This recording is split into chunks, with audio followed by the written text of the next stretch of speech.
Oh, from New York, New York, you are listening to Extra Time, presented by AT&T 5G. I'm Andrew Wiebe with my partners in soccer, Matt Doyle, Kalen Carr, the voice of MLS Next, the voice of the Generation Adidas Cup, David Goss. Big show coming up today. We don't know when Dave's going to leave us, and that's not in a morbid sense at all. That's in just a literal logistical sense that has to do with internet and early/late check-ins and checkouts at hotels where you are still in Frisco.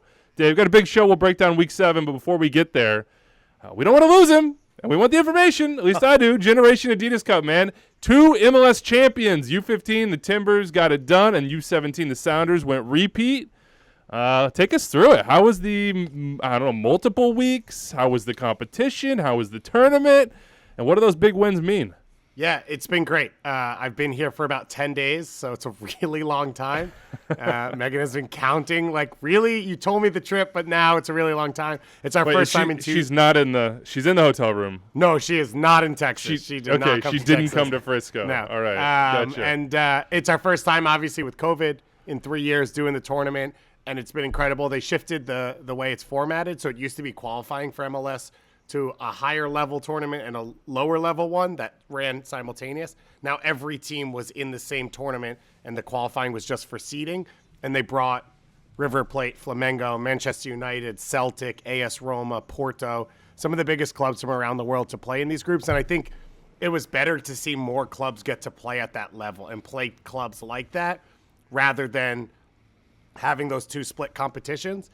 And it was impressive. It was really incredible. I talked to a couple coaches, and they said this U17 age group is probably the one that'll be most affected by COVID because as they finished their U15 season, they basically lost 2 years. And at the U17 level in MLS, you train as an individual probably at least once a week with a pro team, whether it's MLS Next Pro, a USL team, or your first team. Most of those guys are supposed to be approaching that level.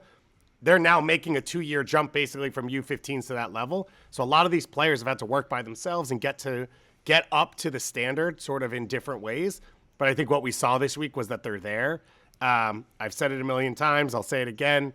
Gio Reyna, Ricardo Pepi, Reggie Cannon, Brian Reynolds, they're not a golden generation. They're the start. And we continue to see that this week. And what was the most exciting thing, besides the Seattle Sounders and the Portland Timbers, who were incredible in their runs, is the new clubs that have entered the sphere of academies that can legitimately hang with the best in the world. San Jose Earthquakes, they have done a ton of work over the last 3 or 4 years to reestablish their connections to the clubs in the area, to work with them so that they can start to bring in the best players and help them train at a pro level. San Jose now is on a path to being a Philly, being a New York, being a FC Dallas. I think Houston Dynamo as well. Paul Holliker's done that work for a while. Now Pat Onstad was here this week, watching these players. They're another club that's entering there. And Charlotte, Austin, and St. Louis have all hit the ground running. So the numbers are growing for MLS in terms of being able to develop legitimate players. You go to a field, and it used to be, hey, which of these players has pro potential? Now I go to the field, I talk to a coach. This guy trains with the first team twice a week. This guy trains with the first team once a week. This guy's played already in MLS Next Pro. So the jump is there. The establishment's there. It's super exciting. And I think the sign to me was that every game, Porig Smith, Pat Onstad, Kurt Analfo, Nico Estevez, Greg Vanny, these guys were here this week to watch these teams play. That's how close the academy kids now are to the first team and how close that connection is. So it was really exciting to see the work that's been done over the years and by a lot of people who are passionate about the game and yell at me about soccer over the course of this week. We have the best conversations. I was here with Bobby Warshaw, so I don't know. At this point, I probably think goalkeepers should all take free kicks or something insane.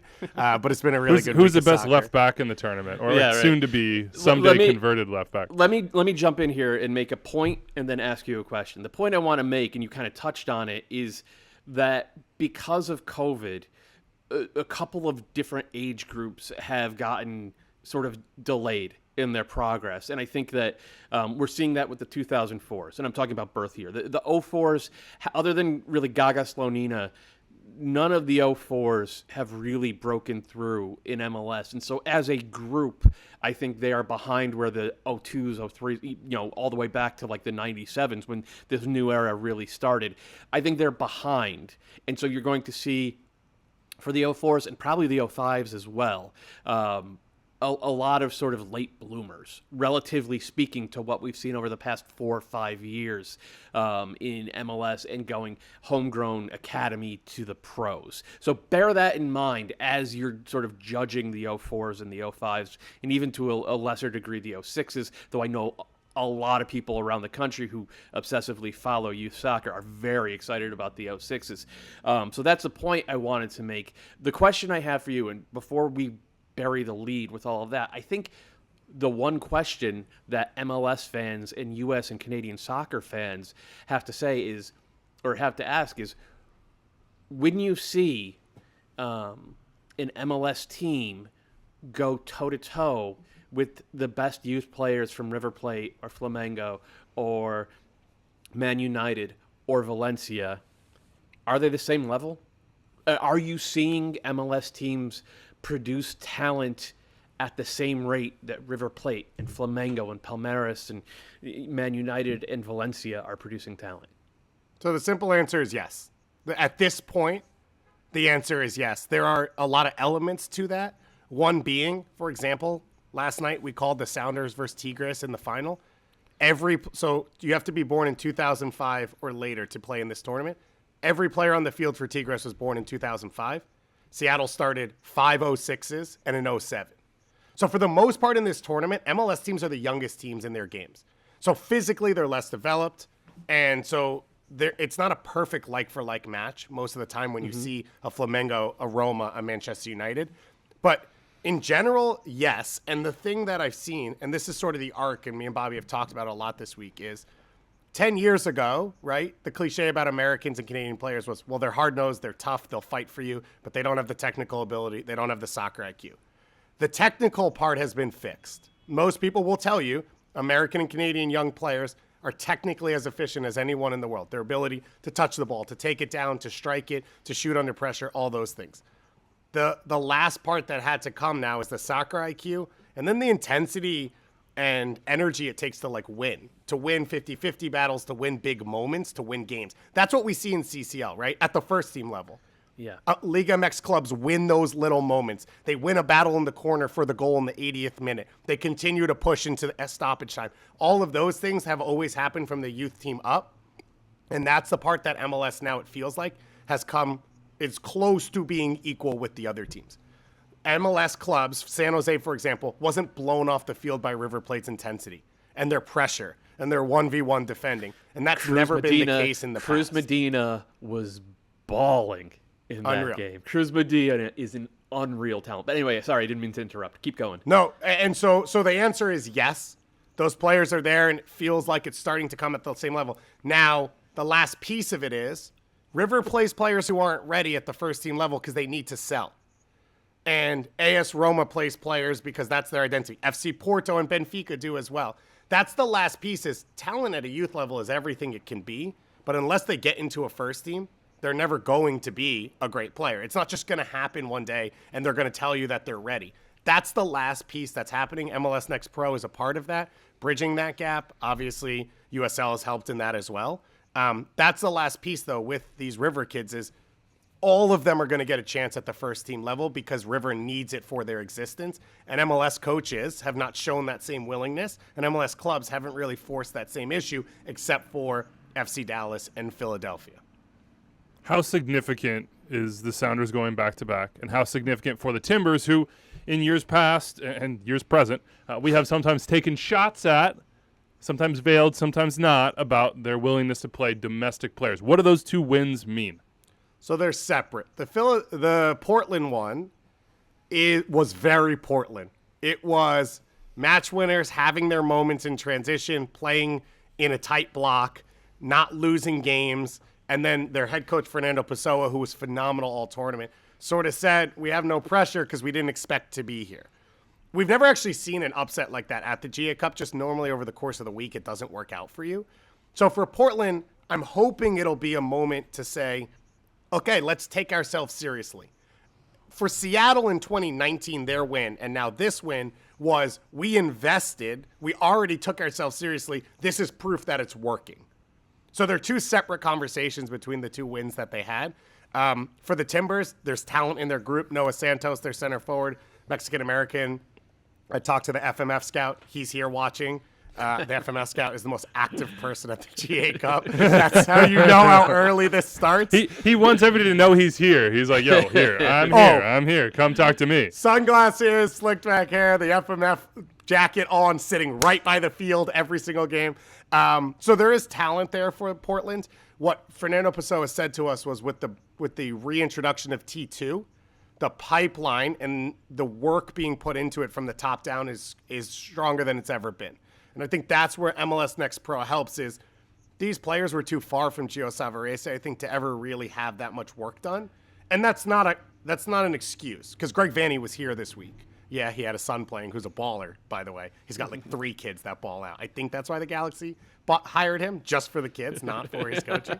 But Greg Vanney's here, right? He cares. He knows. Gio Savarese should be doing that. But I think with T2 and the ability to have them train at a pro level, start having a top-down philosophy, I think it's going to start to get closer. For Seattle, it's a sign that that once they planted their flag, it worked in that one of the biggest battles for MLS clubs is to get the top players regionally to come to them. Like there are a lot of agents, there are a lot of conversations that go on. It's not assumed that the best player in Washington wants to go play for the Seattle Sounders Academy. And it wasn't before. Then they put together the group with Josh Atencio and Danny Leyva. They start to win. Kids want to start to be a part of that. Then you see Leyva and Atencio and now Obed Vargas go to the first team, and the pipeline exists.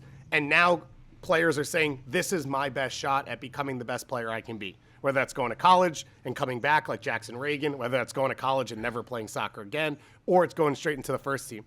And I think for Seattle, it showed that it worked. And now they are continuing that pipeline, and they have entered that elite conversation. When I mentioned San Jose breaking in, Seattle was already there, and that wasn't a guarantee.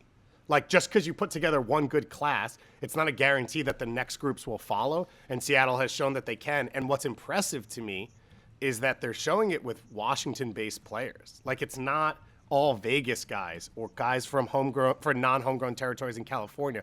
This team had like 3 homestays, one from Hawaii, which is their region. Shout out for Kalen there. But it is really heavily Washington and Seattle-based players coming through. And I think for Seattle, they are at a place now where if you take the SKC model from 10 years ago of build a core through the draft and then you can spend on internationals, the new model is build that core through the academy, have those options through the academy, and then spend big. And that's what Seattle's built. And I think Seattle's going to be one of the best doing it over the next 5-10 years. I could talk about this forever with you. Me too. Forever and ever and ever and ever, and I know you did so. Okay, last one for you. Give us some names. We got the Cruz Medina shout in, and people can go Google that and figure it out. And Emi Ochoa. The Quakes have 2 So like A-tier, like S-tier prospects, though they haven't signed Medina yet, right? No, they have not. They feel hopeful, I can tell you. I don't have anything official, but can these guys feel go like he's there elsewhere? Like, can they? Because you mentioned, FMF scouts. I'm sure there's going to be more and more scouts or agents coming around these tournaments in MLS Next Pro. Like, do these guys have to go directly to MLS, or can they go abroad or take their talents wherever they want? If you have a passport, you can go wherever you're eligible. If you don't need one for some countries, you can go. I think Cruz Medina's dad is actually a youth coach in San Francisco area. I think he's with the Glens, if I remember right. And I think there's a strong connection there. I think there's a belief that the club can do what's best for him. That belief may have even grown over the last 7 days, which we'll talk about in just a moment. So I think there's a belief. And I'll say this for San Jose, by the way, because we'll talk about it with Alex Covello. The way the youth teams play is consistent across every team, and it has nothing to do with the first team. So the future's already been laid if you want to know what San Jose will look like going forward. So Cruz Medina's in there. TFC's U15s were phenomenal. They've had a ton of issues. So Shola Jamo, he's this tiny winger who will press anyone into the ground. And then Pedro Patrick Galvez, their center back, He got compared to Van Dijk by multiple people, which is always dangerous, Oh. but you can see why. And then they have two brothers, one center mid, one center forward in the Chukwu brothers who are impressive. RSL, Jude Welling's already signed a homegrown contract, but they've got a striker, Teron Williams, who's unbelievable, runs into the channels, creates, not just finishing himself. Austin FC, we only saw them in the group stage, which they didn't get out of because they ran out of steam, which is sort of what we see with some academies. They don't have the depth that a Seattle has, but they played Josh Wolf's system to a T. The midfield rotations, the wingers finding the ball coming in. So Micah Burton's their youth national team guy, and Daniel Ordonez is their center mid that sort of plays like Drew Easy for them. And then Houston has Andre Guitao, who trained with the first team. He's only 15 years old. He's expected to play in MLS Next Pro this year, and Parker Jackson in midfield. Philly has Pierre Nelson, who's an unbelievable talent at center forward. CJ Olney as well, who's a youth national team guy. And Quinn Sullivan's younger brother, I think he was the youngest player at the U15 tournament. You have to, use binoculars to find him. He's a small guy, and he just invites pressure, and it's flicks and megs and through balls. Everyone came to watch their games because everyone had been told he's the best youth talent, in U.S. history, which is a lot. And the kid balls out. So when he grows, he reminded me a lot of Paxton Aronson at that age when he was undersized and still had to grow into it. So those are some. Inter Miami hit the ground running. Brian Destin, Israel Boatwright, Ben Tremashi, a ton of talent in that team. Tyler Hall's a U17 center back. Columbus looks good, not robust good, but multiple players who could be pros out of their team good as well. And then what's interesting is NYCFC, and I think NYCFC has a good idea here. I'd say their two best players are going to college. And it's a conversation we're going to have a lot, and I think it's the right thing. And someone said to me yesterday a really interesting comment, which was, well, when our guys go to college, we're in communication at all times because it's a loan. The guys that we think are high level, they go to college to come back to us, but we think they can get games the same as an English team loans someone to League One, the same as a Bundesliga team loans someone to Austria. We send them to college to develop as people and develop as soccer players, as starters and full-time players. I think Dylan Tevez is the best example of that, of what we saw. And so Mateo Ponce Ocampo is going to Georgetown, and Diego Rossi is going to UVA. And I think they're both high-level players. Christian McFarland's already on a contract, but they're both awesome NYCFC players. Want to be on the ball. They're positionless. They can cover any bit of ground. They don't care about pressure. And so it'll be interesting to see how long they stay in college and how that sort of works out for NYCFC. God, let me just jump in. Giving me so much life right now. I just Real feel quick. I just feel like I'm in church. Be like, yes, this sermon is just landing. I'm gonna change my life. Last bit on GA Cup about Quinn Sullivan's kid brother. Every decent youth prospect in the country has multiple video highlight comps available on YouTube, and usually you could watch them and you get 3 minutes in and you're like, it's all the same stuff. I've seen this before. Kevin Sullivan, as a 12-year-old, had a 26-minute highlight comp. And people were telling me last summer, you got to watch this. You just got to watch this kid. You have to watch this compilation. I'm like, I'll make it 90 seconds through this and I'll turn it off because I watched the full 26-minute highlight compilation twice. I watched it twice. And just when you said everybody was there to watch this kid because he is the best prospect in the go just Google his name or search his name on YouTube, find the highlight comp, and you will come away feeling the exact same way. The kid is unreal. Oh man, what was and that Bobby's should be the last time we talk about 13-year-olds on 100%. the show. We should just move on from there. What was Bobby's best take of the week? Can you just give me? I just miss Bobby so much. Can you just give me a little bit of Bobby? Just make me feel like I was there with him. So the experience with Bobby is anytime he gets down, he decides low energy because we did 4 games a day a lot of these days. He goes, why don't I just do play-by-play? Let's just throw a curveball. You'll switch roles. I'll switch roles. We'll do this. And we were on Twitch the whole time, which was awesome. So we had questions coming in from Twitch. So we had some pretty outside of the box takes that he was able to pick up on and enjoy. And he created the sauce meter for us, which was when nice things happen. We had bottles good. of sauce. The truck put together. They did a great job What's putting together. what's the sauciest sauce? So Alejandro what's top sauce? Alcala for LA Galaxy, who the rumor is Man City already has the buy option on, and he's back with the Galaxy till he turns 18, which is an absurd thing to be able to say right now. He ate Manchester United alive. He ate an England U17 international time and again. He megged him the first time. Oh, so now you're going to back off me? Now I'm going to come up and snake you. Then ball comes over the top, touch past you, meg again. It was outrageous. And I think Galaxy fans, I don't know what happens with him. I don't really understand the process that is going on, but he's a U.S. and Mexican youth international, as this is a consistent theme that we will go through. And he balled out, as did the LAFC kids. Those kids could, I think they could probably work a professional team at least to chase the ball for 5 minutes. All right. Anything? Nothing else here. Kaylin, don't got something Kalen's like, get this out of my face. I'm Talk to me after I'm gonna just played. hit pause. I'm just gonna hit pause on the working a professional team for 5 minutes with the ball for a U17. just gonna hit pause on that one. But I did see the highlights of the LA Galaxy kid come through on social media, and he was dirty. Yep, that's the Instagram reporting for the week for you, everyone. All right, coming up today, after all that from the AT&T 5G virtual studios, quick on the U.S. Open Cup, we'll talk about the best thing we saw in Week 7. Of course, we're going to talk San Jose. It looks like Matias Almeyda is out. We don't have a press release at this point, but Tom Bogert is saying it's done, and so are many others who report closely on that, including Jeff Carlisle. We had Doyle's biggest takeaway. We have some big matches around the league. LAFC atop the Supporters Shield, Sporting Kansas City asking some hard questions of themselves. Austin, I don't know what time it is right now. The parade might be finishing up, but we'll try to get this done afterwards. I'm just live streaming that here on my other monitor. The Victory Championship 7-game winners parade, whatever that is. RSL Talk Trash, NYCFC stuffed them in the trash. That was pretty interesting. We'll update our Golden Boot draft standings. Georgi Mihailovic probably is the leader in the MVP running. Orlando looked good, and so much more. Let's start with just real quick. Look ahead. Don't want to let the U.S. Open Cup have second shrift here. What's your matchup this week to watch in the Open Cup? Because MLS teams are now in. You can watch on Tuesday and Wednesday on ESPN+. Doyle, get us started. St. Louis City 2.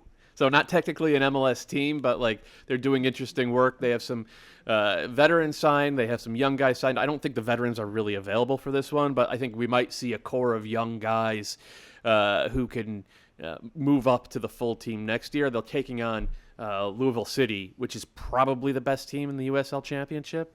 I think St. Louis are prohibitive underdogs in this one, but I can't wait to watch. I'm gonna stick with the Galaxy vibes. Galaxy San Diego Loyal. You know who coaches the Loyal? Everybody does. Landon Donovan. They're first in the West in the USL Championship.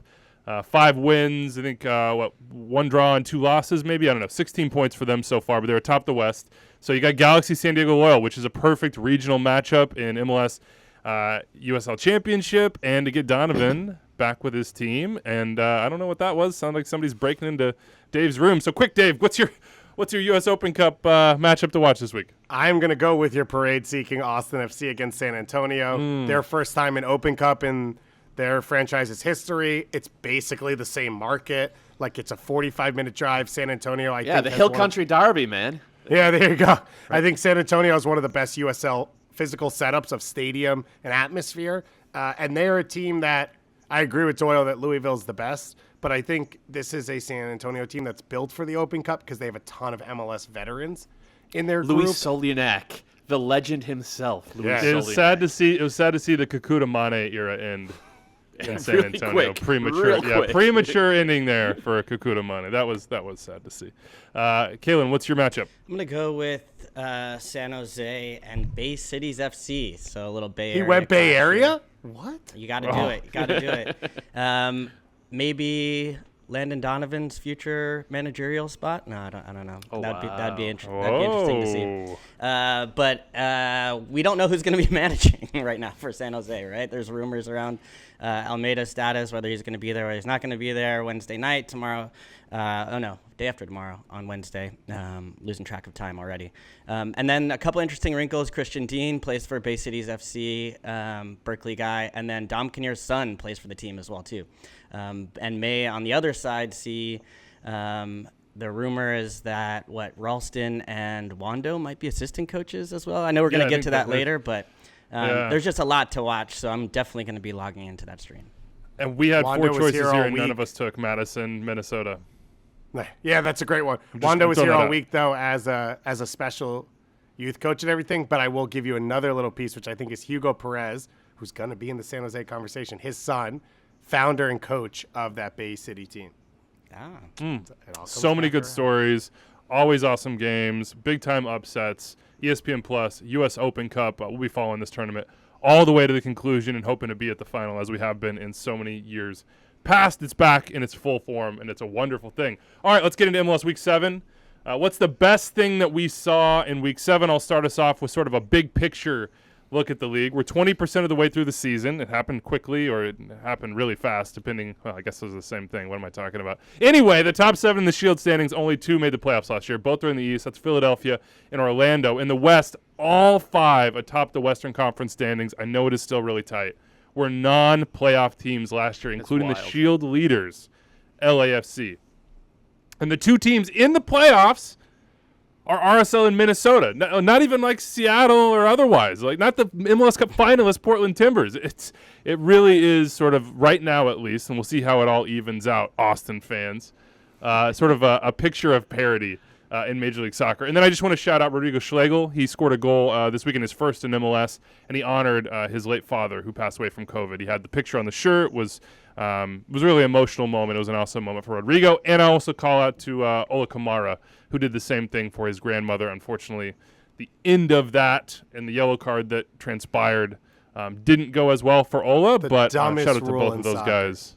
The dumbest Yeah, it's rule in terrible. soccer. Grow up. It's like Grow it up, feels like an referees. NFL rule, right? What are we Yeah. doing? Yeah. No fun No league. fun. If it's if it's not, I mean, you can find a. I agree. You can find a way to like limit massive delays. Like putting a shirt on, it doesn't take time, folks. Like it's okay. We can allow that to happen. Doyle, what was your top thing that you saw in Week 7? Your Twitter feed. I mean, like Austin fans Was have gotta very one relax. direction. Just very one like- direction. Oof, like Andrew's talking some sense to you, right? like you've gotten some wins. You've clearly made progress over last year, but like for 80 minutes against a not very good DC United team, and with a chunk of that coming up a man, you were not the better team. And like the last 10 minutes, you poured it on, and that's great. And you got a win that you absolutely would not have last year, and that's worth celebrating. But like, slow down. Slow down. Andrew's giving you good advice. Slow down. It's not even like advice. It's just like, hey guys, congrats, but like we don't have to. Again, I made the parade jokes, but you don't have to claim juggernaut. It's April. It's April. You're like, well, hey, Cincinnati's challenging teams now, and Miami beat Seattle, a rotated Sounder squad. I'm like, cool. DC, Cincinnati, and Miami are the 3 bottom teams in the Eastern Conference. Just those points will help you get to the playoffs. Get to the playoffs. Like, be in the playoffs past the All-Star game. That's all I'm saying. I think they like it, though, because they're new to this, like this whole winning thing. So they like to just drop in, and, you know, it's a little brother syndrome. Little brothers like to poke you and needle you so that you can smack them down, and they are getting smacked down. What I will say, though, is that Austin barbecue kicks the hell out of Kansas City barbecue. We all know I that think for a fact. you know what? I can't even argue. I think I have to go to Austin to try it for myself. I've had it before, but I must reconfirm that the combination of beer and barbecue in Austin, and probably a soccer game I'm not working, and can get just a little bit spicy at. We also- always turns it into a potential invite. I also to go love the- drink any barbecue. I also love the fact that we just spent literally 20 minutes hyping up 13-year-olds without like any caution or concern about any of that getting carried away. But then now we're like, Austin fans, top of the table, like pump the brakes, guys. Like, slow up the Technically elevator. second. Okay. Technically second, but it was a brilliant 12 hours. It was a wonderful 12 hours at the very top. And this is not a knock on Austin players, coaches, staff, anybody else. It's just the overzealous fans. All right, enough of that. Dave, what's the best thing you saw? Ismael Tajiri Shradi. It has to be. Come on, man. To have a goal in that moment, I'm here with like a bunch of European and foreign youth clubs, and I had the game on in the lobby downstairs, and everyone reacted to that goal. It's like one of those goals and one of those moments. And I think it's part of why LAFC have been better this year. Obviously, Vela and the health, but to bring in guys like Sanchez, Ryan Hollingshead, Maxime Crépeau, Ismail Tajiri-Shradi, who have won in this league, who understand this league, to help those young players is huge. And come on, bro. Volley off the bounce into the top near corner? That's what we live for. I like that. Yeah, it's pretty good. I'm going to take a different goal. I'm going to take the Orlando goal, the Kara goal, where he just – because, for Tajiri-Shradi, I mean, I love bangers like nobody else, but it kind of just takes one moment to get it right, where this one takes maybe 6 or 7 moments of intricate passing and, the 1-2s around the box and then coming in. And then even at the very end, Kara's footwork to get that turn.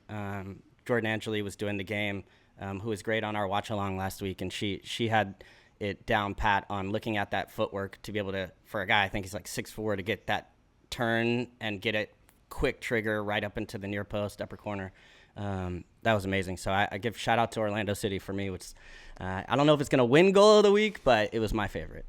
I think it shout should out be to goal of the Jordan. week. Shout out to Jordan and Joe for filling in for the crew on Thursday. I know. I haven't listened to the show yet. I was doing the barbecue drinking thing for most of the week, having it off. But I was told by Anders that it was a wonderful show, and I wanted to bring MLS Assist back. So we got we checked all the boxes there. I'm sure we'll hear from them more as the year goes on. Erkin Kara, by the way, he has been really good. Like, good slow burn, getting better and better and better and more comfortable. The thing I like the most about him is he plays like quote unquote slow. It's not slow actually in speed, but it feels like he's so controlled and understanding of the movement around him and like the precision that he needs to put on balls, where he needs to place it, where he needs to be, how he can best help his teammates. And then that finish, like around the player inside the post, there's no room. I don't know how you do it. So well done. Go check out all the goals.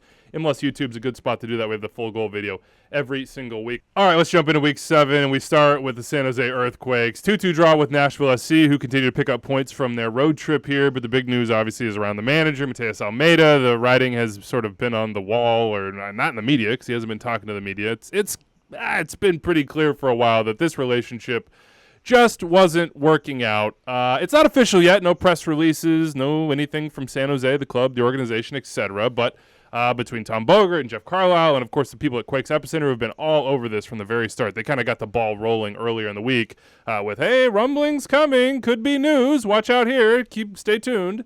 There's Tom's saying it's a done deal, that Matias Almeyda is out. We are going to speak about this now as if it's a done deal and we just don't have the press release.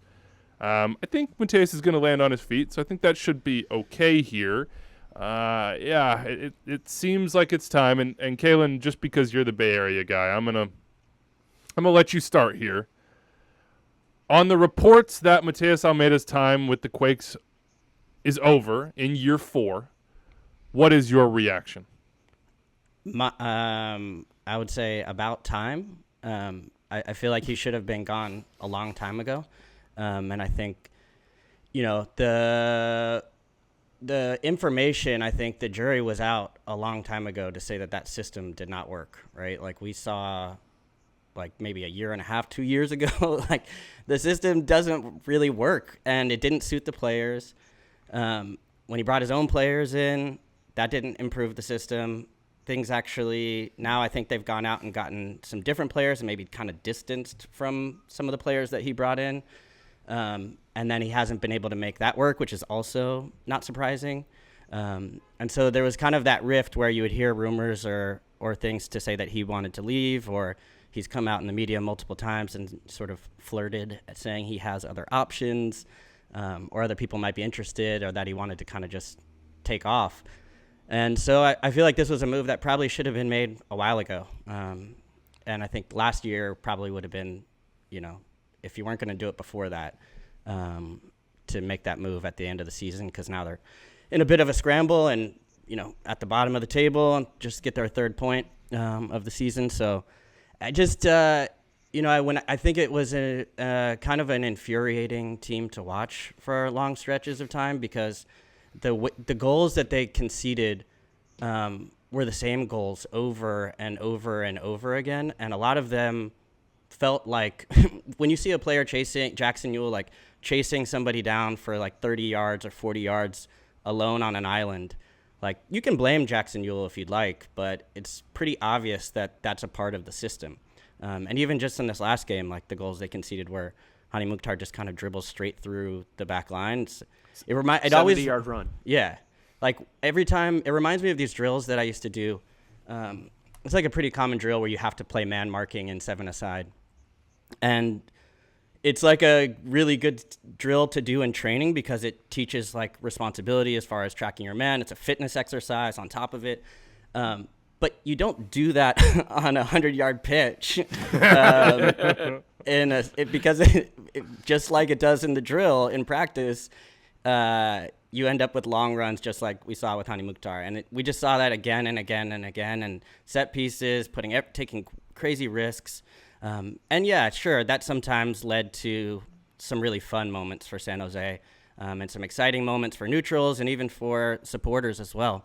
But it didn't produce results as far as playing. And I think when you look at the amount of money they reportedly paid him, it was an ambitious hire. And for what they got back, I can't say it was anything close to what they would have expected. And I can't say it moved them along further as a project or for a franchise, which is maybe the disappointing part. And at sometimes when you wait a little bit longer, the damage goes a little bit further.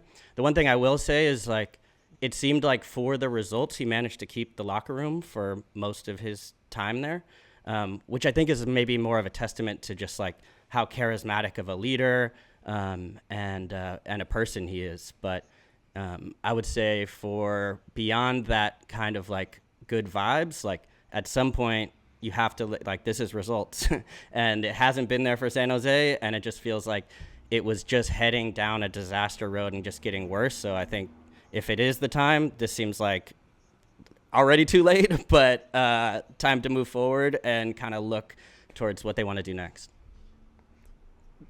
And to Kalen's point, I think part of the reason it's been hard for them to separate is because of that cult of personality, but also the reason people like Matias Almeyda, which is he's got a staff that also has salaries that are reliant on him. And so I think that's a large reason why he hasn't left. He's fine, right? He's getting paid to be a DP player. Matias Almeyda will get a job when he leaves. But he had 4 or 5 people that were reliant on him. That's why they are dedicated to him. That's why Tommy Thompson wanted to learn Spanish. That's why Carlos Fierro came here and Osvaldo Alanis, right? People want to be around him. People want to work for him. I think Kalen was right about the system. I also think the player acquisition is a large part of it, of his control of the club. And now you look at a roster that it's an MLS playoff roster, right? It's not a guaranteed playoff roster. It's not an MLS Cup team. But the Jamiro Montero, Jan Gregus, Cade Cowell, Tanner Beast, and Jeremy Abobasi, all of their goalkeepers, like, they're good enough to compete. Marcos Lopez should have been in our best top 5 left back conversations last year. He couldn't be because he doesn't play normal soccer. It's impossible to tell. But the dude plays for Peru. So it's a good enough team. And Matias Almeyda's results have gotten worse with that. And I think Kalen's right that there's been a separation at times of, like, people have gotten sick of, okay, well, Matias, it can't be all your guys. But I know from multiple people that he asked for Francisco Calvo and said, I can get the best out of Calvo. And you're seeing Calvo be Calvo. And that's what you've seen from all the players he's brought in. And I think if I'm a San Jose fan, that's actually, as someone who watches a ton of MLS, that's the frustration. It's like, this is a fine team. This is a team that should be competitive week in and week out, that should play normal soccer, that should have an idea of how to create chances, that has a goal scorer up top who can do it, who has guys who have experience in this league. And we just don't get to see that at all. And as Kalen mentioned, if you light your hair on fire, I'm sure there's an adrenaline rush at some point that's fun, but most of it's going to be pretty miserable. And that's what the San Jose experience sort of feels like. Burn treatment right now for San Jose, I guess.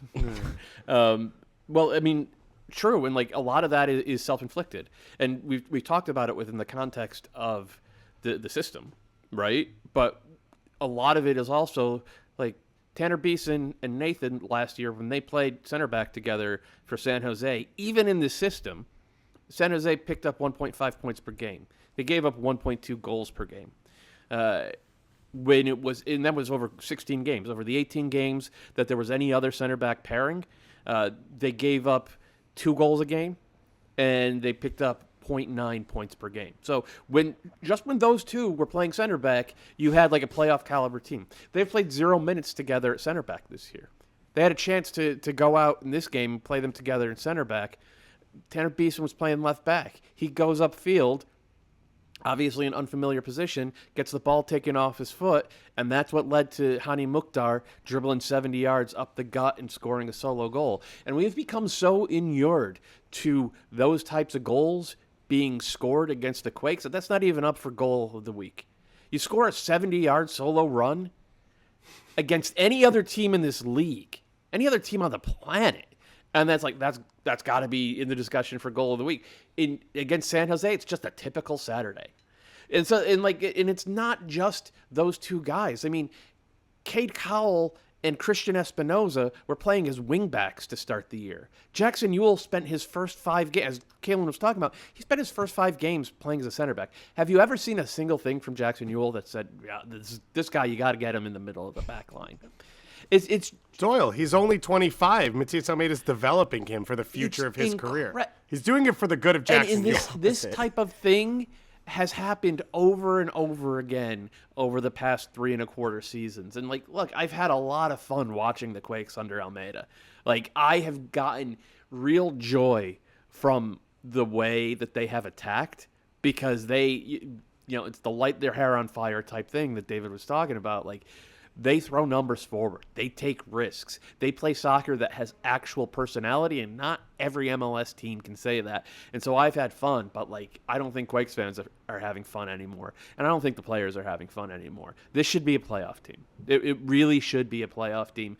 Or I should say, it should be a team that is competing for play. We shouldn't be talking about this collection of talent being a wooden spoon contender. But we're 7 weeks in, and they're the only winless team in MLS. And so they are absolutely wooden spoon contenders. I think it's easy for, some of us didn't feel joy. I know Kalen came on the show, and a lot of times in the show and in pre-meetings was just in shock and just how can this be? How is this possible? But I think the thing that's sad, especially, and not just for San Jose fans, certainly for those of us that want to watch the best league and the best teams that we can on a weekly basis, but more for San Jose fans, is that it just felt like a 3.5-year sideshow. What's the substance that San Jose takes forward now? I can't tell you the substance, but I could tell you the philosophy was right. If you're going to be a small spending club in MLS, which is what the Quakes are, right? We know that they're not going to go out there and be Atlanta United or even, halfway to that. But they try to win on a budget. That can be done. We're seeing it in Colorado, and we've seen it over half a decade now in Philadelphia. And the idea is you need a DP caliber coach. And Philly was lucky enough to develop one. Colorado was lucky enough to have one fall into their laps. But Almeyda, given his resume, given the fact that he is literally the most successful coach Chivas has had in the past half century, it felt like a good bet that he was going to be a DP caliber coach in this league. And the first year, they had that terrible start, but the way they played, throughout most of the season before running out of juice at the end, you said, okay, all right, there's some promise here. He's getting better performances out of those kids. Second year, it was a lot more of the same, but they made the playoffs. And they went to Sporting Kansas City, and they gave Sporting Kansas City hell. They scored 3 goals on the road in the playoffs. That's progress from year 1 to year 2. And there has been no progress since then. It's just been pure regression since then. And then the high upside kids like Cade Cowell, who you wanted to see real breakout type of progress from, that hasn't happened. And in fact, I think you could argue this year he has put Cade Cowell into positions that are hindering his progress rather than helping it. So the first 2 years, the DP coach philosophy, I think that really held firm. You could see it, even though it was insane the way that they played. You could see some of that, but eventually, it's got to be more than just theory. It has to be tangible proof, and that was not there. But that's the sideshow part I'm talking about, Doyle. In Colorado, but it goes. in I Philly, don't think you can disentangle that. I don't think you can decouple that when you're playing man mark. I've said on this show, I've tweeted, I've written in columns, man marking is a gimmick. Man marking does not work at But the again, highest levels. that's what I'm going back to. If Jim Curtin gets a job in Austria and decides he's going to go, the work that Jim Curtin has done, the foundation that he's laid, along with many others with the union, continues. If Robin Fraser leaves Colorado, perhaps less so, given they have less time, less institutional sort of like success on that front. But the work continues. The academy is starting to produce players. They learned a lesson with Anthony Hudson. I think that they can continue it. San Jose, not only was it in the manager side, it's in the front office side too, in complete disarray. We had myriad conversations about who the hell is going to be the one making the decisions on the player side after Fiorinelli kind of got pushed out, understandably so. And then here comes Leach, but he's interim. Is he going to get the job? Is somebody else going to get the job? They go through the hiring. Okay, it's Leach. He starts making these trades. But that's my point. They don't have – what do they have from the last 3.5 years that applies to the future? That's the part that worries me a little bit too about just what I'm hearing so far is like how they kind of plug and place. And this is what happens when I was talking about like making a decision at the end of the season and being decisive and moving on. And I've seen some franchises in the past that have, I mean, honestly, going back to my Chicago Fire days where it was like De Los Cobos and it was like the information was out and it continued forward and it just made it worse and the hole becomes bigger. And then you start having to plug and play different pieces in that maybe aren't quite suited to that. Now, I think Chris Wando, if he does step in, and Ralston, I played for Ralston, those guys are fantastic. But Wando was kind of taking a different path as far as doing the recruiting side and like the scouting side. And like, it's just this kind of like ethos of continuing to just like move things around. I haven't spoken to Wando, so I just should disclaim that because I'm a friend of his, but it's this like constant having to kind of like plug and play different pieces just to kind of like stop the bleeding, as opposed to like really having something as a plan that you can push forward for years. And I think Wando actually be great at the job if he takes this on. And I think there's a high potential of that going well and great experience for him just coming straight out of playing. Yeah, in general, like how you make decisions and like creating a plan and moving towards that, and more than anything, just realizing when you've made a mistake and moving on. And that feels like something that was not addressed in this situation because, like we've been going on, this information's been here. Just to cut in, I think you guys are actually a bit more negative about what's happening from here on than how I see it. And I think Jesse Fiorinelli and Matias Almeyda was a train wreck. I don't think anything we've seen has been under Chris Leach that has been head scratching. I'm not bagging on Chris Leach at all. I understand. And so when you ask what's there, similar to what I said with Houston last year, and I think actually even better, if I'm an available coach, I look at a team that has no long-term contracts that I worry about, right? Jan Gregus, Jamiro Montero, all of Francisco Cabo, they're all rentals. So I can rebuild what I need to on top of.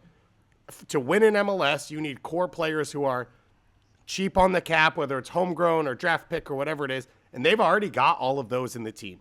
They've got a center forward who can score in MLS, which is the first piece that you're going to have to figure out going forward.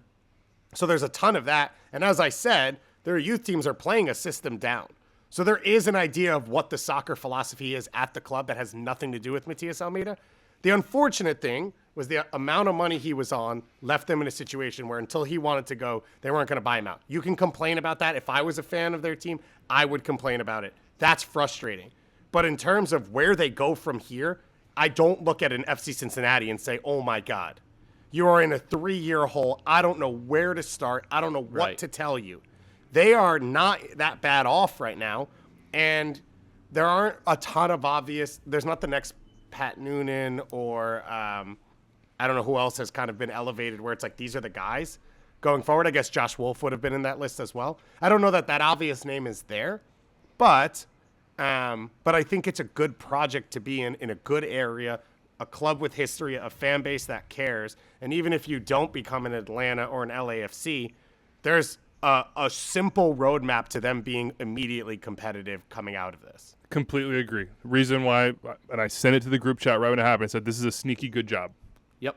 Like they're young, they're academy oriented. You're going to have a long leash, and there's no, like, managerial competency for you to get compared to, basically. Like, yeah, no, I agree. Like, the first 2 years were good, but the last couple of years, nobody's going to be like, oh, you're really screwing this up. Like, oh, man, if you're a Lucci, if you're a guy that has ties to the academy game, who understands how to promote and play and develop young players, and they'll give you the same sort of budget. And look, Quakes Epicenter has a great write-up on this. Go check it out. It's not as if they spent nothing. They did spend a decent amount. It was just on guys that didn't contribute, unfortunately. This is a good. $4.5 million worth of their cap space on Almeyda's guys last year. Andy Rios was on $1 million. Fierro was on $1 million. Yeah. Chofis was on $1 million. Like it's insane the way they burn money. People are going to be they're blowing up Chris Leach right now, as they should be. I'm just saying, the last 3.5 years, what is it from what Matias Almeyda did that you carry over? Like, that's they've the literally been That's working. why I'm saying sideshow versus substance. Yeah, they've literally been working underneath the radar with him on the side to sort of build to be ready for when he's gone, which is a really sad way for a club to go about it. And I think everyone's relieved, right? There's not a single person today who I think is like, oh, man. I think Matias Almeyda, his staff, the Quakes, look at that. the players, the Chivas, fans, everyone. the Chivas job is open. Oh, what perfect timing. Chivas or Chile. Here we go. One of those. Doyle, before we finish this up, Chivas are and then I guess we'll have to run through the weekend faster than we thought. Who should the Quakes go for to replace Almeyda? Well, right now, it looks like the interim head coach is going to be Alex Covello, who's their MLS Next Pro head coach. He's been around that team for half a decade in various technical roles. What I've heard is that Wando and Steve Ralston would likely be the assistants. Jeff Carlisle reporting that is the case, by the way. That is the case. Okay, so if Carlisle's got it, then that is firm. They think highly of Covello. He might win the job. Ian Russell, who was an assistant for years, I think even before Almeyda and then under Almeyda, and then coached Reno in USL. He's, I think, unattached right now. He's a guy who I think will get a long look. I hope Hugo Perez gets a look. He's got a youth team in the Bay Area. And he's done an amazing job with El Salvador, though I don't know if that door is necessarily open with the Quakes. I've heard from a number of people that Eric Winalda is really, really interested. As you said, people are blowing up Chris Leach's phone. I don't know how quickly the decision is going to be made. It wouldn't shock me if it came in May. It wouldn't shock me if Covello got the entire year. But either way, I'm excited because I think this team can play good winning soccer with this group. And I want to see that. I want to see that from the Quakes because there's a lot of talent here, and I think that a new coach who dispenses with the sideshow can get them to that level. Last thing I will say, and it feels like as we went through this conversation, it has maybe felt like this for a while now, that we're just kind of piling on Matias Almeyda, and there is some of that. And you're right. I think Dave, maybe you said, I don't know who said it. The time is right, like for everybody. There's not going to be any hard feelings here. You know, a lot of money was made on one side. There were some good times. You know, all in all, unless you're a Quakes fan the last 2 years, and maybe the first 2 years, Matias Almeyda brought something different and interesting to the league. And that dog, I don't know what they're saying, but that's a very extra time moment. How would the dog be in the hotel? That's very classic. It's not mine. But It's not coming from me. Obviously not. Matias Almeyda is part of this league's history, and it's an interesting part of this league's history, is what I'm trying to say, I think. And we bid him adieu, and the time is right. We think, no press release, as I said, but the reporting seems very, very solid on this front. And we see what happens next for both manager and club. I hope it's with Chile. Inject more chaos into CONMEBOL qualifying, man. Like, that's what I want to see, 100%. You know, it occurs to me, dogs, historically big man markers. You know, they like to choose a man, they choose a woman, they choose a person, and that's their person. And I don't know, that maybe that dog's a Matias dog. I don't know. My God. Such a weeby moment. Right Doyle, there. your biggest Week 7 takeaway is what? Other than Matias, it's Babello being back. Manuel Reynoso had his first, like, even remotely good game of the year, and it was actually a great game in Minnesota's 3-1 win over Colorado. And, like, the thing with Minnesota is they've pretty explicitly built their entire attack around Babello, and there's nothing wrong with that. Like, that's what Seattle did for years around Nico Ladero when they were a dynasty by David Goss's reckoning, and like creating a heel.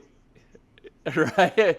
That's GA Cup that's championships, a different type it of thing. ensures it. But like, there's nothing wrong with Trophies are like a trophies. heliocentric attack in MLS. Like, we are still the land of the true number 10, and I love it. And the bet you're making though is that your number 10 shows up. And Babello hadn't really done that so far this season. He did in this one. He had a primary assist and 2 secondary assists. He was dealing, man. And Minnesota looked really, really good in creating chance after chance after chance against this Colorado team that is more defensively fragile than I'm used to them being. And a lot of it to me comes to the fact that it seems like Robin Fraser's made a decision to have his team play in transition more this year and give up more of the ball and give up more pitch control. And I'm not sure that is the right trade-off. And it's funny that like this is happening because like Diego Rubio's been awesome. He's been one of the best number 9s in the league. He got his 4th goal of the year. He's still, doing all that false 9 stuff. And, like, they're actually getting productivity from their number 9, but the productivity from everyone else has dried up. So if you're playing those wide open games where you're going to, there's going to be 4 or 5 goals in a game, it doesn't really suit the Rapids right now. So I do wonder if because of this breakout performance from Babello as well as a couple, like, really unfortunate recent the draw in Houston I'm thinking of for Colorado and a couple other frustrating results, if we could end up seeing a shift back to a 4-3-3 from Robin Fraser that sort of prizes possession and field position a little bit more than what we've seen to start the year from this team. Big win, though. Big win for Minnesota. I know that had to Huge. feel good to see the number 10 back doing its things. Probably the biggest win of the weekend, at least as far as the standings are concerned. At the top, LAFC 3, Sporting Kansas City 1, Kalen. This is the worst start in club history for Sporting Kansas City, I think, or ties it. So I'll talk about that maybe in a second, or you can chime in on the Sporting KC fans that are saying, hey, maybe Peter should be gone. Whoa. Hold your horses there, folks. Absolutely not. Yeah, that's crazy. But LAFC in Steve Cherundolo's first year up there at the top of the shield, tied with Philly. Looked like one of the best teams in the league. William Reed hit us up, says with 20% of the season complete, do we think any of the top teams will break the points record set by New England last year? Philly and LAFC are on pace for 77 and look primed. Does anyone else have that type of season-long potential right now? I would say probably not. But Kaylin, I'd be more interested in your take on LAFC and their ceiling. Yeah, I haven't done – tough to do the math on that. But part of the key of finding that success would be depth. And I think that's one piece that I think LAFC have done a really good job with this offseason as far as going out into the market and getting some more MLS experience. Ilie has been really good for me throughout the season so far. And then Trezuri Shradi, you saw what he was able to bring in this game as well. With just like, I remember I was at the Charlotte draft when they picked him up, and I was like, oh man, this is a good find, because he was kind of stashed away at NYCFC, and yeah, they got some money back for him. But as far as like that high-end quality goes, where you're looking for Charlotte a little bit to be like, oh, you just need a moment of magic sometimes, like that's a piece that I think was really smart play by LAFC to come in and kind of swoop in on. So, and then Arango, I think as well. Just he's just kind of rounding back into form. He was incredible last season. But gets another goal in this one, which was an insane header by Fall. Just as far as also this play starts with the free kick off the joint of the crossbar in the post from Arango, and then recycles back around. Yeah. The whole just go watch it. It's kind of a bizarre goal. Can I make a point here about LAFC's ceiling? Like 73 points is probably not going to happen, but let's not forget that they're doing this with an open DP slot. The slot has technically been open all year because once Diego Rossi went to Fenerbahce on loan, the slot was open. But they just, according to our own Tommy Scoops, they just finished that deal. It's about between the loan fee and the transfer fee. It's about $10 million for Diego Rossi, plus a 10% sell-on fee. And we know that Fener always sells to Bundesliga teams, Serie A teams, and occasionally even Premier League teams. So it's $10 million. That's an open DP slot. LAFC are one of the 2 best teams in the league, I think. Maybe 3 best teams in the league. And they have the flexibility to go out and add another gigantic piece this summer. And on top of that, remember that one of the DPs that they have currently, Brian Rodriguez, is a young DP. So because of that, they always have full access to their U22 spots, which they're using. So this is a roster that last year seemed like sort of unwieldy and unbalanced, and it feels like the complete opposite of that now. It feels like a super well-balanced roster. They have, really good to borderline great MLS vets, and they have depth and firepower and a match winner in goal, and like LAFC are they're more solid than they've ever been, and this is a team that has a shield and a CCL final appearance to their name. And by the way, Carlos Vela in the last 2 games has not had a goal or assist. He's not exactly flying the way he was after week 1. So if they get him going too, and TBD, we've talked too much about his contract situation, they could be one of those teams that you're looking at the end of the year saying, oh, will they, won't they break this points record? Now, Sporting KC fans, come on. You have high expectations. Like, rewind a little bit in your memory and like remind yourself why you have high expectations.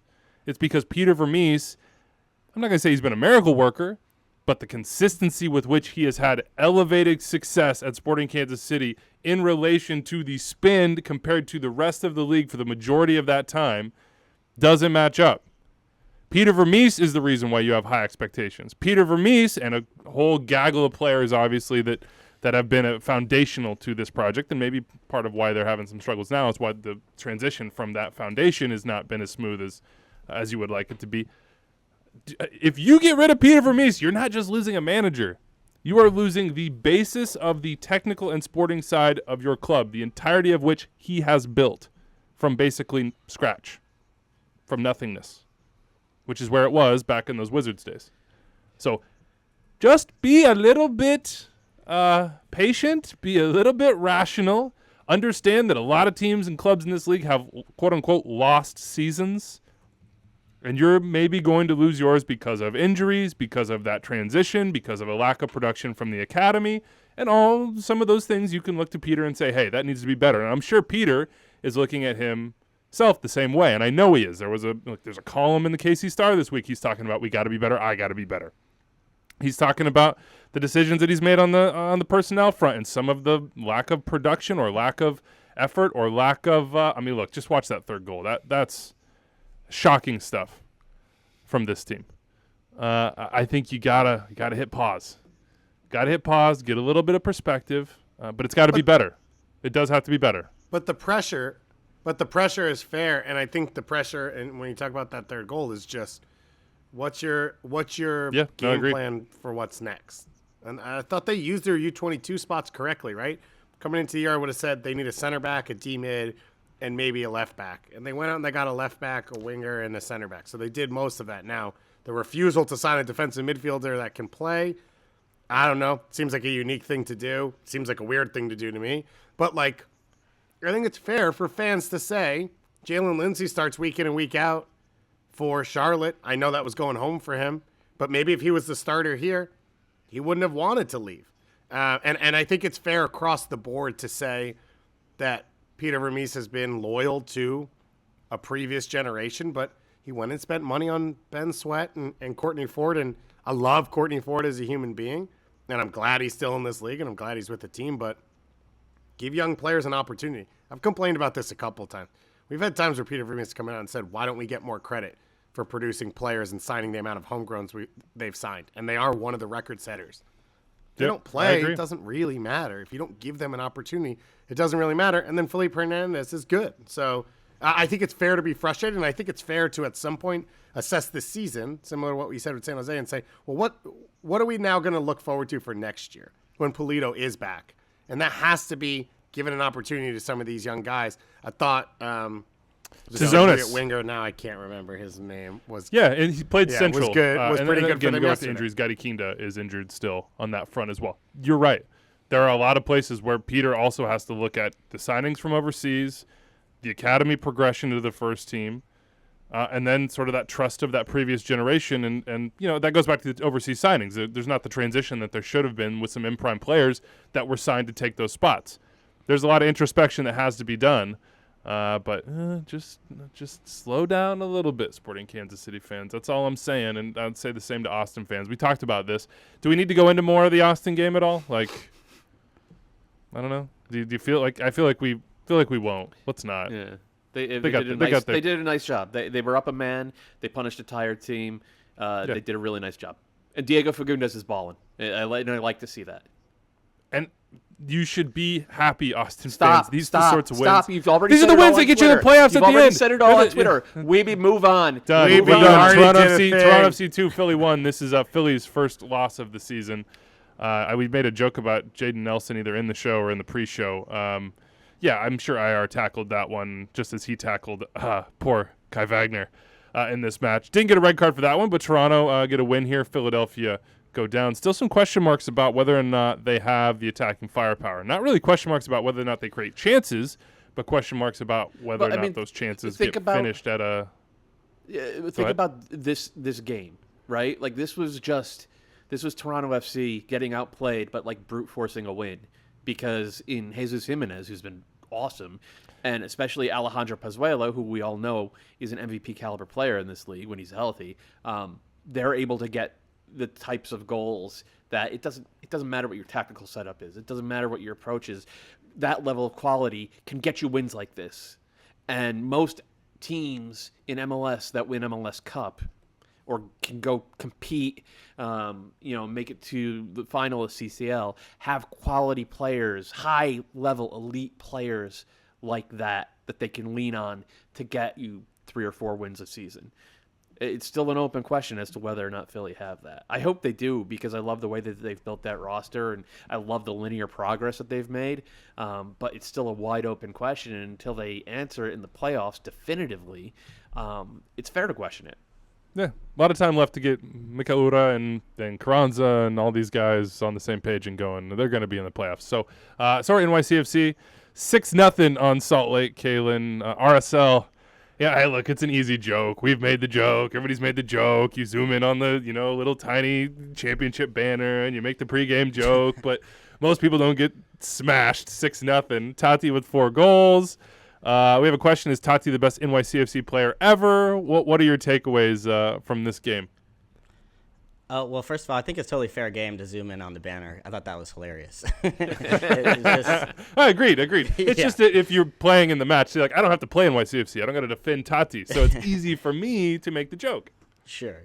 But yeah, I mean, as far as Taty being the best player ever, I don't know. That's a tough one. I feel like I would give a shout out to Jack Harrison now. I'm trying to think of some other legends. I think it has to be Sean. Is it not Maxi? How is it not Maxi? Villa or Maxi? It's David Villa, Maxi, or Taty. No. I forgot about those guys. It's not Villa because they didn't win any. Like they didn't win a playoff game. Yeah, they did. Right? They beat Philly. Yeah, but back in those days, that didn't count as a playoff win. Okay. Anyways, we're going down to Mount Rushmore discussion again. We gotta steer clear. Yeah, cut that off. But it was big for NYCFC to respond because we've seen teams come out of the CCL disappointment and just kind of tank or the good part was that the game was at home, so they didn't have to travel at least. But to turn around and come out and start the way they did, I think was definitely said a lot about where we expect them to kind of bounce back as the season goes on. They smashed the Sounders in that second leg as well. The past 100 and that was just a Stephen Fry masterclass. So the past 180 minutes from NYCFC has been really good, and it's worth noting that they're doing this without Maxi. Over the past 5 years, if they haven't had Maxi, they've been a mess in attack. But Santi Rodriguez has come in and played more as a number 10. He's looked really good. So that's there's more than just the points to take away from this for NYCFC folks. Front desk hitting you up, Dave? Just you got the text going. Just didn't know if they were saying, "Hey, it's time." We hear you recording in there, but you said to text us. No, Weeby. I'm in the trenches trying to figure out the GA Cup best 11. You guys are talking about stuff I don't care about. Speaking of something you absolutely are not going to care about right now, I had Anders calculate just for all of our personal information the total on the Golden Boot draft that we did. Of course, we went 10 players deep. This is not in the order of standings, but I have 24 goals. The Team Weeby has 24 goals right now. We have some. some tough performers in there. Gustavo Bo putting up the goose egg. That was a future play for me. That was to pick up slack when Taty gets sold and Vela doesn't resign, etc. 14 goals for Dave. So even if mine looks bad, 14 goals for Dave looks even worse. Daniel Gazdag really picking up the slack for your squad right now, Dave. I picked all number 10s and Mason Akinola, Toy. I said it Joseph this weekend. Martinez. Like, Yeah. you put a curse on these young men. Yeah, Well, so first of all, everyone knows Seattle Sounders style that we start in August and we win MLS Cup. That's our focus as a team. Second of all, I remember out loud being like Mason Toyer, Jeremy Abosi, Mason Toyer, Jeremy Abosi. And I went I Mason think the problem Toyer. is you picked only Doyle. Canadian-based players. Yeah. So Yeah. That limits the pool. that was tough. And look, Patrick Kamala, he's top of the XG charts, but we got to work towards that. You do, yeah. Do I have him on my team? Yeah, the future. Oh, that's a I feel future good play about for you. that. Okay. Kalen, 15 goals, so just one. Oh, wow. I shouldn't be talking. One, yeah. But hold on. Kalen's RSL. Kalen's Yeah, RSL but he's got tweeting the banner. but he's got Kalen's Raul Diaz with RSL. 0 that's going to come in strong now. He's got Brian White that's just back, got a goal this weekend. Honey just got going. Don't have a honey. Yeah, you have Hani. There you Lorenzo Insigne as well. So you've got some room to grow here. And Doyle sits atop the Golden Boot draft charts on 28 goals right now. Big weekend for him with Taty obviously going strong and Carlos Vela looking like he's probably coming back. Chicho Arango, that was a good pick for you. And Julian Carranza's starting to Jeremy starting to Abobasi as starting well. to do something. Yeah. So 5 done, goals for Julian. Abobasi. So it's working out for you. Lewis Morgan. Well, you drafted Lewis Morgan. I was writing. You got a little that hat blinded. trick. You got a little blinded A little by bit. recency So I bias didn't on think that they one. would use him on the as a wing. He's not good as a wing back. They've been using him as a wing back. Put him back inside, man. Get him near the goal. on. Who's got Come on. Drusi? I do. Okay. What up? So that's See, one Austin where fans? you and Austin get What's along. Up? What's up, where Austin everyone- fans? How you like that? Wow. How you like that? I'm benefiting from your success, and I'm still telling you. All right, let's quick hit some of this stuff. Montreal, Vancouver, 2-1 win for Montreal. Georgi Mihailovic he's the MVP front runner right now, so. or is there somebody else that would overtake him? I think it's Georgie, right? Like they've won 3 in a row. They're unbeaten in 4. He's like, but it's more than that. Like, he's just going out there every weekend and putting out MVP caliber performances, like best player on the field type of stuff. Yeah, he's playing like an MVP. Yeah, it's pretty good. Do you think he gets through the whole season? How long can Montreal hold on to him? Al in Montreal is asking, and I'm sure it's a question on a lot of CF fans. That's a minds. great question. There's been rumors, reports about European interest. And when I say European interest, I mean teams from Big 5 leagues interest in Georgie for years now. If he's still playing like this come June, July, when that window opens, Montreal is gonna get some serious offers. One of them might be from Bologna, that includes a loan till the end of this MLS season, just in the similar way that Tyler Adams finished his season with the Red Bulls on loan, and we've seen some of that as well over the years. But like that one would kind of make sense to me. I heard on a podcast hosted by Bobby Warshaw that Greg Berhalter may or may not gather information and possibly listen to Extra Time from time to time. Would love to see Georgie just get a look, see in a camp pre World Cup. Just would love to just to see. It seems like to me he doesn't listen to it to get ideas. It seems like he listens to it to make sure he does the opposite. But that's I haven't listened to the show yet. That was my understanding from people's reaction. okay. around the Don't call sphere Georgie at me. in. It's just absolutely irresponsible. Yeah. He's That guy's MVP not a candidate. national team Never. player. Don't call him in. I'd only start him in Mexico when I'm good playing good my call. C teams. Good call. Very Otherwise good I call. wouldn't play. Columbus, Orlando, Columbus, man. I think that's 6 straight games where they've allowed the first goal. They lose 2-0 at home to Orlando, who continue to grind out results. We have an Urkankara over under 12 goals. I'm hitting the over on that for sure. Seems like he's only going to get better for this Orlando team. Oscar Pareja is playing pretty well, even without their best center back. Any big thoughts on this one? Keep it rolling. Let's keep it rolling. Keep it rolling. Atlanta, Cincinnati. Just want to say thoughts go out to Brad Guzan. Confirmed this morning rupture of his Achilles. That's awful for any player. It's a tough tough injury. And Brad, I think, is 37 at this point. Sort of been the heart and soul for a long time of this Atlanta team from the moment they came into the league. We have a text here, or a tweet from the Cabbage Sensei. Was this a, quote, sound the alarm game for Atlanta? They are just absolutely crushed with injuries to guys that you would call the heart and soul of their team, whether it be Joseph Martinez or Brad Guzan or Ozzy Alonso. I mean, it's a bad result, but like they played really well. Alec Khan stood on his head to get Cincinnati a point. He saved a penalty kick from Marcio Moreno. He had a couple other outstanding saves. So I actually thought they played better in this game than they have for most of the season. So in spite of the injuries, there was progress. That said, it was home against Cincinnati. And if you don't take 3 points at home against Cincinnati, yeah, you got to be concerned. Matthew Hoppe rumored to Atlanta per Tenorio and Felipe Cardenas. And that is like, he would be very, I like Matthew Hoppe a lot, but he would be, I find, perhaps hateable for the rest of the league just with his mannerisms and the way that he plays, which I would be delighted by. Come to MLS, Matthew Hoppe. I hope you have myriad successes in the ATL. The Matthew Hoppe, Mark McKenzie, Chris Richards sneaker squad that's out there, if you follow any of them on Instagram, basically every day they take a picture and tweet it and tag each other. I respect that. Yeah, they should put all three of them there we on go. the team. Then they'd Get be some good. minutes from Mark, too. Houston, Portland, the Steve Clark revenge game is what Anders called it in the rundown. And revenge on goals here, 0-0. But Houston are unbeaten in their last 5, and they're 5th in the West, 7th in the Shield standings. And, Paulo Nagamura, we trust. Red Bull 0, FC Dallas 0. Our 2022 player of the weekend presented by Body Armor is Frankie Amaya. Had a really nice game, created a ton of chances. Any larger thoughts there other than Frankie seems to have picked up the Red Bull way and earned the trust of Gerhard Struber, and the talent we knew he had is showing. Yeah, we wondered how they would replace Sean Davis, and I think we all said this winter that we hope that Frankie Amaya gets a crack at replacing Sean Davis, and he got his chance at it, and he has taken his chance. Like he's playing at a level that I think will get him interest.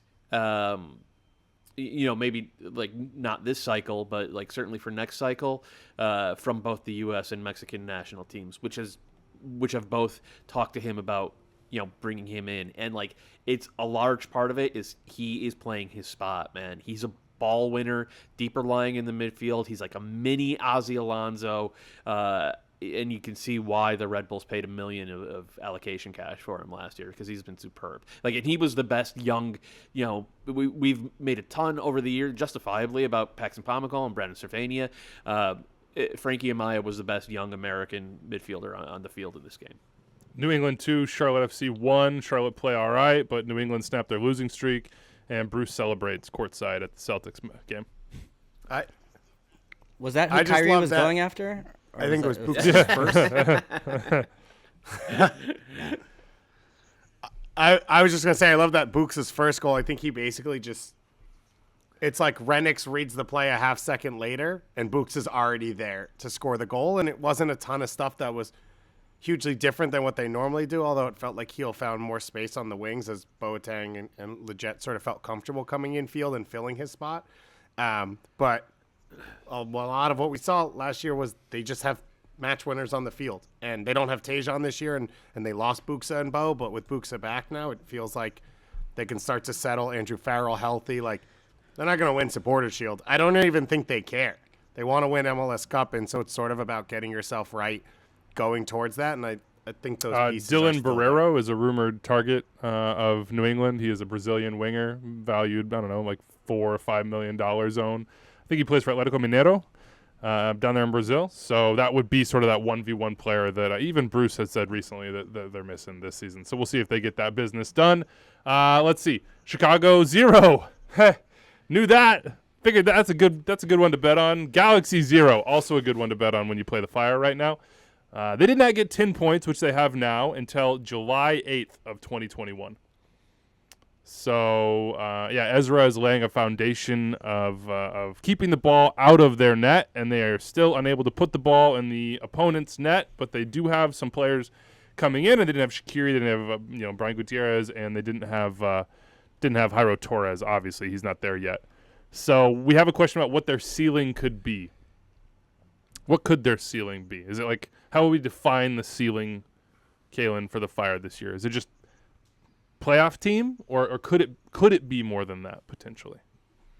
I would not expect anything more than that. If they make the playoffs, that would be an excellent step forward for them. And they actually gave up a number of chances. There were some really close calls as far as they're playing a bit of a higher line against the Galaxy, but they've been able to kind of I think the center back pairing has actually worked quite well for them. I think the foundation is there. It's concerning for me that they're not creating chances, because it's one thing to not be scoring goals, but to not really be creating chances is a bigger problem going forward.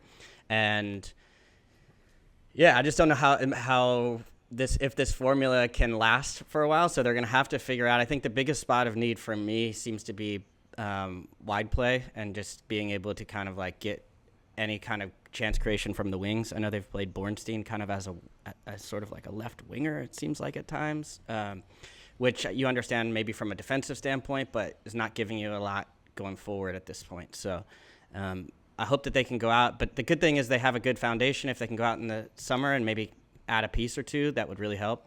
But I think like the repetition of the Fire not leaking goals in the past, it's been the opposite, where they've scored goals and then just like let themselves down with, some of these ways we were talking about San Jose defensive blunders. Like Doyle and I would text each other the past couple seasons to be like, oh no, 80th minute plus, like the Fire, what are they going to do here? I mean, they missed the playoffs because they passed it to the other team in the final third. Yeah.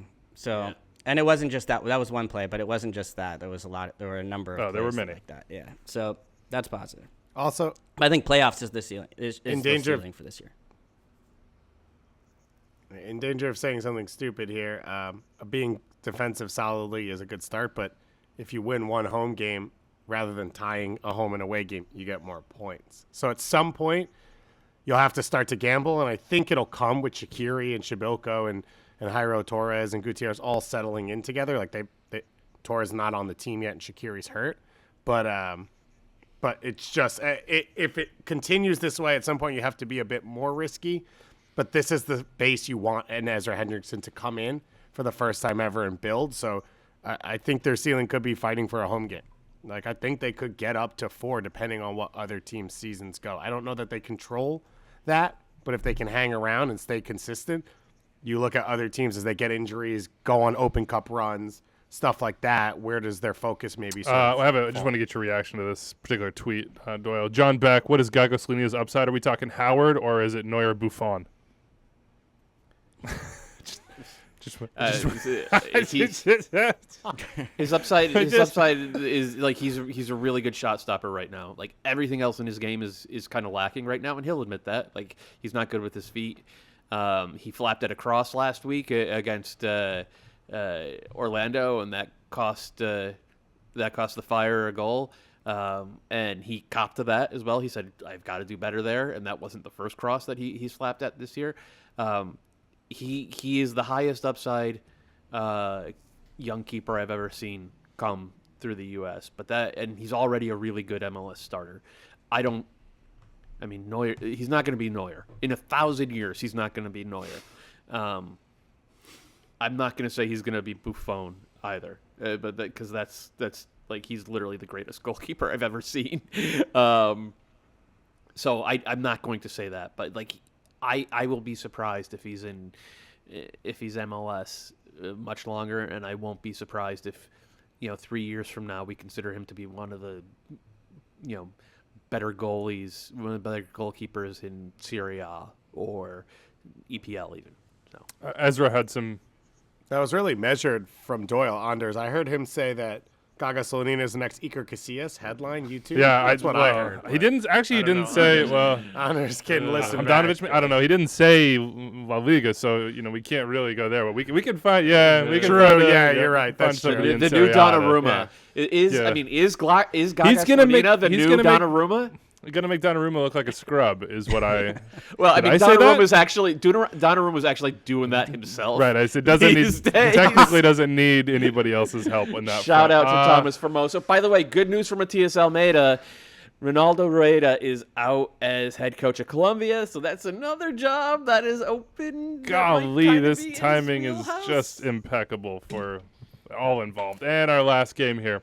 Also, Panama looking for a new head coach. So Okay, just good, throwing that got it. out there. Probably not gonna be bad. Sounders at home lose to Inter Miami, which had Austin fans in a tizzy.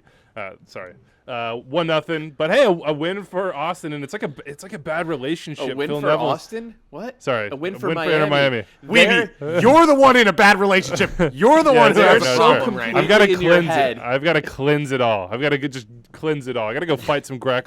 I hope I never walk through the streets of Austin with Andrew Weeby. I'm going to work to make that happen. Speaking the bad relationship know. was Phil Neville, who's now, after this win, saying about Gonzalo Higuain, we will need him without a shadow of a doubt. This season's really long. It's going to be a long week. We need Gonzalo Higuain. He heard him on FaceTime on the bus on the way to this game, encouraging Jean Mota and Gregora and Campana. So, we're all back in, baby. We're back in on Gonzalo and Inter Miami, and that's week 7. Anything else you guys got? Or are we going to call this good and let Dave go get on a plane? Dave, And I'll take- is it going to be hard leaving Frisco? Just be honest, a little bit. Yeah. Yo, My emotional home, How many? my spirit animal. I did. What's gonna be your how many last times meal? Did you hit up I do hope- Afra, man? How many times did you go? Well, first of all, Ramadan Mubarak to all of you out there. I showed up and they were like, "We don't have space for you, man. Everyone else is way hungrier than you are." And I was like, "Oh yeah, that's fair." But they gave me I'm sitting staring at, which I can't eat right now because of Chag Sameach, Happy Passover, everyone. A full tray of pita. Like they gave me 15 pitas when I took my food to go, and I was like, "I'm not gonna eat this." A lot of it's gone. So I did a good job. I just hope one day, if anything bad were to happen to me, God forbid, just know that all I want in life is a little plaque next to Field 4 at the Toyota Soccer Center that says the David Goss Memorial, and then you could choose whatever term you put after that. That's all I want in life. That got Maybe- weird. Respond to that. That got Yeah. so weird. Oh, in the most wonderful way. For those of you who have gotten that Easter egg at the end of this show, congratulations to you for listening along. That's it for us. We will be back on Thursday. Make sure to tune into MLS Today all week long, 11 a.m. Eastern, live on Twitter Spaces. You can, of course, listen on demand wherever you listen to podcasts. MLS Today, that includes the Power Ranking Show, which will also happen at 2 p.m. Eastern live on Twitter Spaces on Tuesday, and then MLS After Dark, which happens Saturdays and Sundays. The content deluge is real, and we're going to get out of here. We'll see you Thursday, everybody. Adios.